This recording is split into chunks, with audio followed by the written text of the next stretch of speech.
దాదాపు చాలా సంవత్సరాలు, దాదాపు 40 సంవత్సరాలు అయిపోయింది. అయినప్పటి నుంచి ఇప్పటి వరకు కూడా ఈ కార్పొరేషన్ నెలకొల్పి అనేక కార్యక్రమాలు చేస్తున్నాం అనే పేరుతో ఒక్క మహిళ కూడా కార్పొరేషన్ చైర్మన్గా ఎన్నుకోబడలేదు. అది ఏ రాజకీయ పార్టీ అయినా సరే ఇన్ని సంవత్సరాలు సుదీర్ఘంగా ఒక పురుషులకే ఇవ్వడంలో మరి ఆంతర్యం ఏంటో నాకు తెలియదు. 33% మహిళా రిజర్వేషన్లో, కానీ అందులో 5% దివ్యాంగ మహిళలకు కూడా రిజర్వేషన్ ఉంటుంది.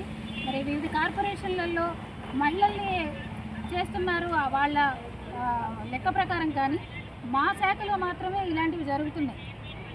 కాబట్టి 2016 చట్టం వచ్చిన తర్వాత ఉన్నటువంటి చట్టాలు చాలా పకడ్బందీగా, చాలా అందరికీ న్యాయం చేకూర్చే విధంగా ఉన్నాయి చట్టాలు. ఇప్పుడు గవర్నమెంట్ చేయాల్సిన ప్రత్యేకంగా ఏం చట్టం లేదు. ఆ చట్టాన్ని కరెక్ట్గా